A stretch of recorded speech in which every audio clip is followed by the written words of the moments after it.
నిజంగా ఈరోజు ఇక్కడికి వచ్చి నల్లజరువు అభివృద్ధి కార్యక్రమాన్ని చూసి ఇక్కడున్న మా యువకులు, మా ఆడపడుచులు, మా మిత్రులందరూ వ్యక్తం చేస్తున్న సంతోషాన్ని చూస్తే ఆనాడు పార్లమెంట్ సభ్యుడిగా ప్రశ్నించే గొంతుకగా ప్రజా సమస్యల మీద పోట్లాడి మీ అభిమానంతో పార్లమెంటుకు వెళ్ళి పార్టీ అధ్యక్షుడిగా తెలంగాణ రాష్ట్ర ముఖ్యమంత్రిగా మళ్ళీ మీ ముందు కుక్కట్పల్లి గ్రామంలో నిలబడడం ఎంతో ఆనందం, సంతోషదాయకం.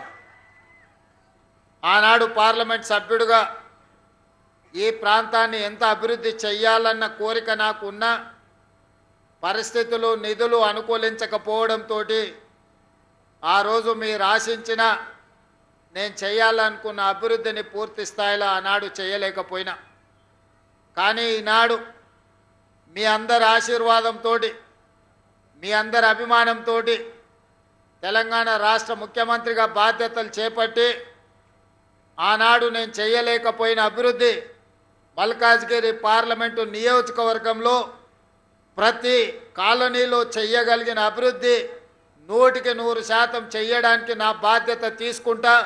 రాజకీయాలకు అతీతంగా ఏ పార్టీ శాసనసభ్యులు ఉన్నా, ఏ పార్టీ శాసనమండలి సభ్యులు ఉన్నా, ఏ పార్టీ నుంచి లోక్సభ సభ్యులు ఉన్నా, మల్కాజ్గిరి పార్లమెంటు నియోజకవర్గంలో ఉన్న 7 శాసనసభ నియోజకవర్గాలలో 100% అభివృద్ధికి అవసరమైన నిధులను అన్నిటిని కూడా మంజూరు చేస్తా అని చెప్పి ఈ వేదిక మీద నుంచి మీకు అందరికీ విజ్ఞప్తి చేస్తున్న మిత్రులారా, ఎన్నికలు వచ్చినప్పుడే రాజకీయాలు, ఎన్నికలు ముగిసిన తర్వాత అభివృద్ధి, సంక్షేమాన్ని ముందుకు తీసుకుపోవాలనేది నా విధానం. అభివృద్ధి వేదికల మీద రాజకీయాలు చర్చించడం నాకు ఇష్టం లేదు. అందుకే ఈనాడు ఎంతమంది ఎన్ని విమర్శలు చేసినా, ఎన్ని ఆరోపణలు చేసినా, హైడ్రా ప్రారంభించినప్పుడు, హైడ్రా పనులు కొనసాగిస్తున్నప్పుడు చాలామంది చాలా తీవ్రమైన ఆరోపణలు చేసింది. ఎవరు ఏ ఆరోపణలు చేసినా నా ఆలోచనలో, నా సంకల్పంలో నాకు ఎలాంటి దురుద్దేశాలు లేవు కాబట్టి వాటన్నిటి విమర్శలను మౌనంగా, సహనంతో నేను వాటిని భరించిన.